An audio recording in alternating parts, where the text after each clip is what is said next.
Hello and welcome to News in Depth on TVP World with me, Ashim Kumar. Poland's President Karol Nawrocki has cancelled his planned meeting with Hungary's Viktor Orbán, a visit that just weeks ago seemed almost inevitable. The reason? Orbán's latest high-profile talks with Vladimir Putin in Moscow. At the same time, Poland's political fugitives in Hungary, including Zbigniew Ziobro and Marcin Romanowski, are complicating Warsaw-Budapest relations further. To break down the stakes, the signals and the consequences for Poland and the region, we're joined by Stuart Dowell, his political editor at TVP World.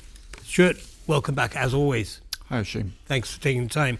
So why was President Nawrocki going to Budapest in the first place?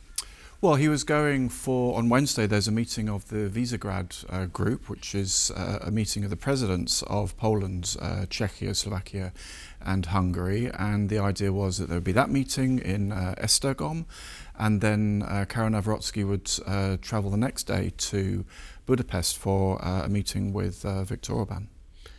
But it didn't happen. He pulled out because of, as you said in your introduction, of Viktor Orbán's meeting in Moscow. There are several aspects to this, of course. The headline aspect, I would say, is that because the meeting between Nawrocki and Orbán was coming so quickly after that, it kind of looked like Orbán was reputation laundering. Of course, he's spoken recently with Trump in the States. Then he went to Moscow to talk about his supplies of oil and gas. And then he can say to the world, well, look, the president of Poland is coming to see me just days afterwards, and we know the attitude of the Poles towards Russia. So what's wrong with all of that? So it seems as though two pieces of political theatre are happening at the same time. On the one hand, Orbán is inserting himself into the dynamic between the US, Poland, Ukraine, Russia, acting almost like a peace broker. And President Nawrocki saying, well, now's not really the time for me to be seeing him because he's too close to Putin at the moment. In other words, it's a timing issue.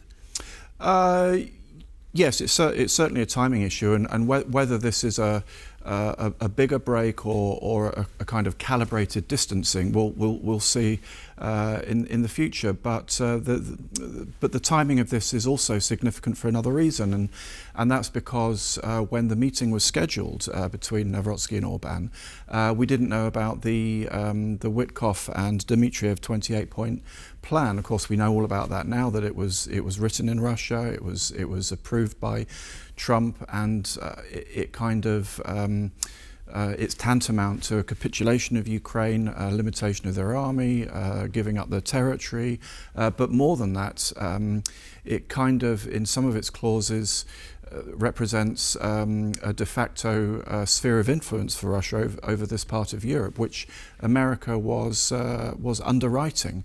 And of course, there have been signals this year that America is withdrawing its activity and its interest in Europe, but by so blatantly taking this plan as its own, it's kind of saying to this part of Europe that the security guarantee doesn't exist anymore. Right. I mean, you raise a number of issues, security guarantee being one of them. But here's the thing, before we move on to the other topics, I want to go back to Orbán and his meeting with Putin. Putin's demands haven't changed at all since the start of the war. The maximalist demands in terms of taking territory and so on. And yet there never really has been any pushback by President Nawrocki to Orbán's multiple meetings with Putin, even though Putin's stance hasn't changed, right? And in fact, in many areas, Nawrocki and Orbán are aligned, for example, in their attitude towards the European Union. So again, I come back to the question, why is this meeting different? Well, you're right to point out that they share a lot of interest in their Euroscepticism. Viktor Orbán sees the European Union as the new Soviet Union. He sees the European Union as taking away Hungary's sovereignty, imposing liberal values, LGBT, gender, the way that children should be raised, etc., etc. We know all those arguments. And Karol Nawrocki shares a lot of that. And the reason that this week's now cancelled meeting was significant was because in November, Karol Nawrocki set out his anti-European agenda. First at the Independence Day speech he gave on Pilsudski Square in Warsaw, he said, ignoring Russian aggression against Ukraine, that the biggest threat to Poland's sovereignty was the European Union. Last Monday in Prague, when he met Czech President Petr Pavel, he set out a more detailed agenda to change the treaty of the functioning of the European Union to limit its centralisation of power through the veto, which he wants to protect because it gives the Poland and the smaller countries as well power over to stop policies that don't agree with. So this has been happening. Right. Yes. Quite a lot going on. Lots of movement in there. Now there is a soundbite that I'd like to share, and I think that should be coming up in just a second. Viktor Orbán. Okay, well... Ukraine is Hungary's neighbour, so Hungary is feeling the full impact of the conflict, including significant economic losses, as economic cooperation is blocked by the fighting. This is true for both Europe and for us. I will also reiterate what I told you at our previous meeting. Hungary is interested in peace, and we sincerely hope that the recently announced peace initiatives will ultimately lead to this peace. Our meeting today gives me the opportunity to confirm, Mr. President, that Hungary is ready to provide a platform for such negotiations and is ready to assist in the successful conclusion of this process. Let me thank you again for hosting us. Now, Viktor Orbán meeting Putin there. Your initial takeaways from that? Viktor Orbán went to Moscow to try to secure oil and gas deliveries, and probably as well to invite Putin to Budapest for peace talks with Donald Trump, and he obviously gets a lot of benefit at home in the upcoming election next April. So for him, it was a win. But I just want to go back to what we were talking about before about the meeting. Although Nawrocki and Orbán share a lot of the same agenda on the European Union, Karol Nawrocki was kind of had a security in pursuing that agenda because he knows, or he believed that he had the American security guarantee behind him. With the disclosure of the 28-point peace plan and this new official American policy behind it, even to Karol Nawrocki, that he must be increasingly aware that's at best questionable now, or at worst... you mean simply, US security for Poland? Yes, or at worst it simply doesn't exist.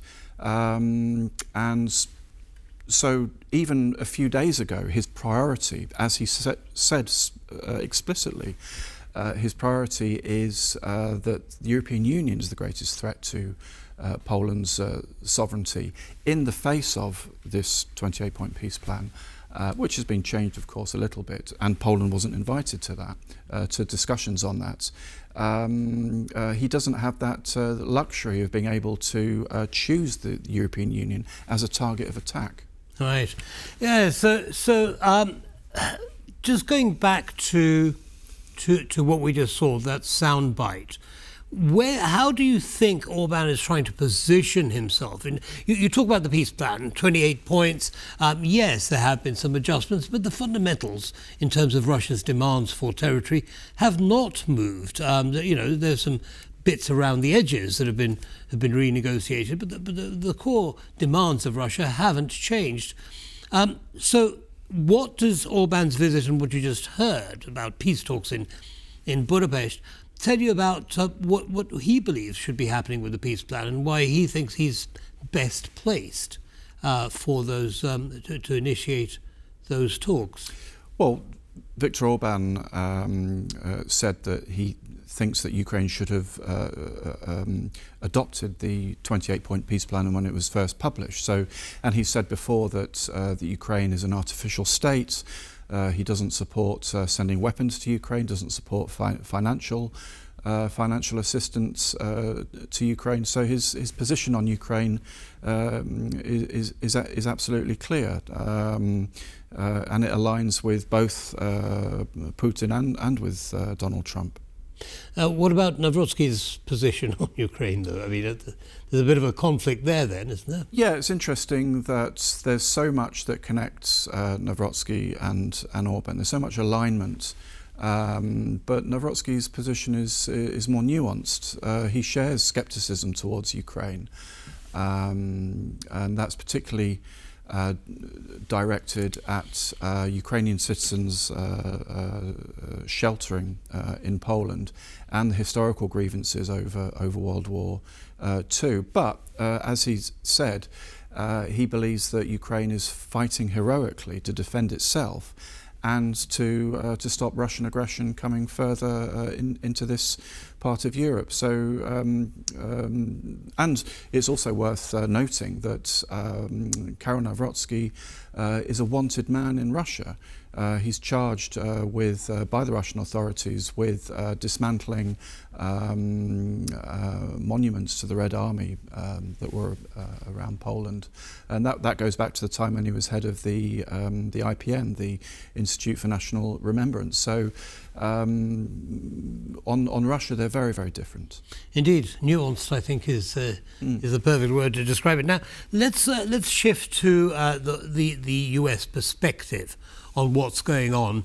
The US has a supporter in Orban in terms of the peace plan, who seems to be a good bridge between the two sides, or certainly between the US and Russia.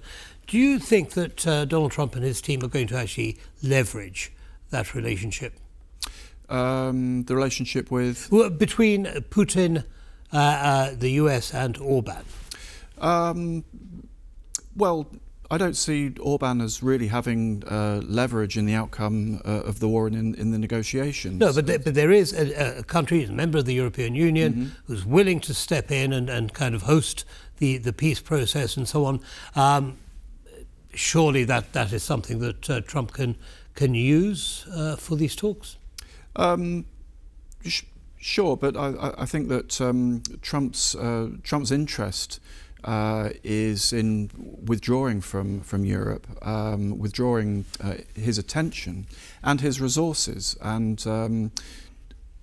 changing the use of those resources to his interests in the Indo-Pacific against China, and also as we saw yesterday, I think it was in the Wall Street Journal, the revelations about the business nature of the negotiations or the talks between Steve Witkoff and Kirill Dmitriev, shows as well, or underlines that the United States is interested in a business relationship with Russia because it needs Russia's oil and gas, it needs energy, it needs the minerals that's talked about so often, and it all comes back to China, and many analysts believe that the real interest in the United States is in the zero-sum race towards artificial general intelligence, and that's where the action is. Understood. So let's bring it back to Poland now. What does Nawrocki's attitude, behaviour, relationship, if you like, or commonalities with Orban. What does that do to the tension between presidency and the rest of the government? Well, by launching his agenda towards the European Union with specific policy proposals, I mean, we have to remember that he proposed in Prague last week removing the function of the President of the European Council, which is the heads of government meeting. He's appointed for 4 or 5 years, I believe, and to revert to the former system whereby the President of the Council was revolving and was the head of government of the country that held the presidency, as well as other very specific proposals. And the government, Donald Tusk government, of course, believe and state that this is an overreach of the President's competencies, and the President should only really represent Poland, the government's position abroad. What about the Visegrad group meeting? Is there going to be an impact on that?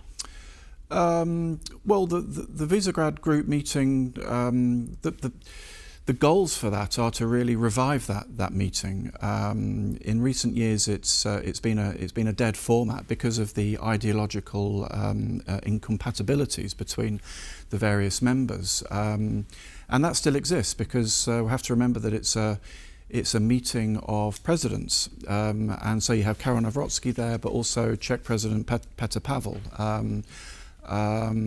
The Hungarian president is a figurehead. And also Pellegrini, the Slovakian president, although he's aligned somewhat with Prime Minister Fico, he's regarded as not quite so authoritarian. So there's a mix there, and probably there may be expectations that at least 3 of them, excluding Hungary, can find some common position on Ukraine, but it's really about trying to revive. Is Nawrocki actually going to the Visegrad? He is going. Yeah. Okay, so we shall see what happens. I mean, I don't know if a 3-legged horse will run at that meeting, but we shall see. And finally, we have 2 Polish members, ex-ministers and so on, in Hungary taking refuge. What's that all about?